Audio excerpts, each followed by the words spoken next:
Oke, hari kita mau ngebahas soal Ohim lagi ya. Anjing, Ohim nih kalau dipikir-pikir udah masuk Hall of Fame, tai. Gue ngebahas video dia juga udah lebih dari 5. Jadi ini lagi rame, orang pada bilang katanya ini Ohim nih katanya go internasional gitu, sampai terkenal keluar. Jadi gara-garanya nih satu kasus yang kocak juga kalau gue bilang. Jadi ada orang di Twitter tuh yang nicknya Bin. Nah dia sih kalau gue lihat terindikasi kaum tanda kutip lah.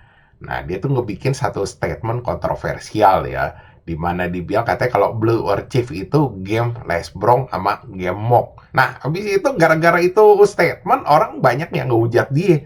Tapi ada yang goblok deh. Jadi gak ada angin, gak ada hujan tuh mendadak ada satu orang tuh yang post KTP-nya si Ohim anjing. Kan biasa kalau udah ada orang Indo tuh ada orang Indo yang lain kan Ohim terkenal bener tuh di Indo, banyak yang ngomong katanya, widih katanya Ohim, Ohim, KTP Ohim. Nah mungkin si Bin ini ngeliat postingan ini kok rame gitu. Nah di-mention lah sama dia, dibilang katanya dia nggak tahu katanya mendadak ada KTP orang katanya dari Indo katanya yang di-post, katanya dia nggak tahu itu siapa. Ada yang ngejelasin juga goblok aja. Ini namanya Ohim, kasusnya begini-begini gitu. Yaudah akhirnya jadi rame tai, orang berbilang katanya kelas King, katanya King Ohim, katanya udah go internasional aja, orang luar pada tahu katanya seleb. Ada juga yang bilang katanya FL gue tuh. Nah belakangan tuh mulai orang ngomongin juga di Facebook, di IG. Coba sebagian orang tuh nganggap ya ini katanya kalau oh ya yang dilakuin ke Ohim ini udah berlebihan. Gue juga bingung sih anjing kenapa sih si Ohim bisa nongol dulu. Tapi agak-agak angker juga nih nama Ohim. Kemarin ya kayak gue bahas soal si Bang Ferry ya. Itu ada orang yang komplain ya di komenan, di PM gitu. Bilang gue jangan sok jadi pahlawan anjing bela-belain. Kagak tai, sejak kapan gue bela-belain Ohim. Begitu gue baca dia bilang temennya Ohim. Amit-amit anjing. Jadi gini nih. Jadi Ohim yang gue bahas itu di kemarin itu ya cuma sebagai sampel studi kasus aja. Sama gue jelasin.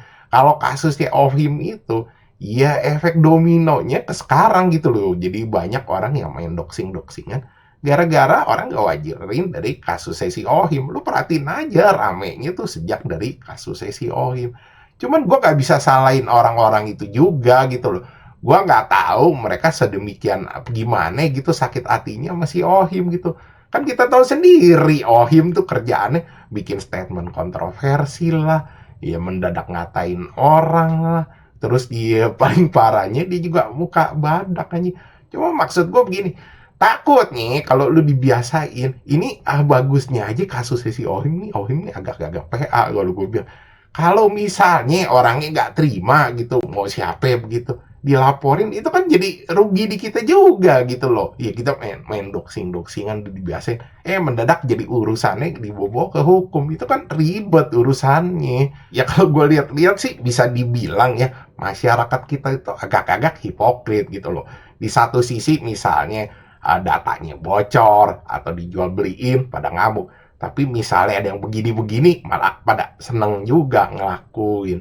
Sebenarnya gue ngeliat ya kemarin ada satu komen tuh yang bagus tuh yang dibilang teh, gimana bang katanya kalau yang di doxing itu orang ya pelaku kekerasan S lah atau Pedro lah atau maling lah penipu gitu yang kita dapetin gitu loh datanya di internet gitu.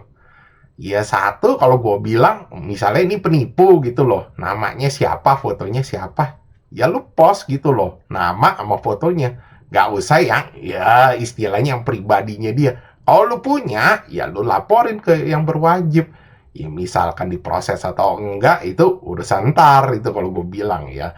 Jadi jangan main lu langsung sebarin. Gue ada ngebaca juga tuh satu artikel ya. Jadi di situ juga dia ngejelasin gitu loh. Kalau sebenarnya kalau dalam dunia doxing itu tuh target sebenarnya itu bukan pelaku. Karena biasanya kalau pelaku kayak kejahatan dan lain-lain tuh itu mentalnya emang udah kayak begitu, tau gak lo? Nah itu yang disasar sebenarnya kalau di doxing ini tuh kebanyakan keluarga, kerabatnya, atau siapanya. Di artikel tuh juga gue baca, iya maksudnya kita juga sama-sama gak bermoral gitu loh kayak pelaku itu. Ketika kita nyasar orang-orang yang kayaknya nggak tahu apa-apa. Mungkin kan si pelaku kejahatan itu kan emang brengsek gitu loh. Tapi orang-orang sekitarnya kan nggak kayak begitu juga gitu loh. Jadi kita melakukan sesuatu ke orang yang nggak salah. Terus yang kedua yang gue baca dari situ juga tuh, di mana kalau orang-orang nih yang biasanya ngedoxing ini cenderung bukan orang yang berani gitu loh. Jadi dia ngelakuin doxing ini berharap orang lain gitu melakukan sesuatu ke orang ini dengan ngeberikan data-data si orang ini.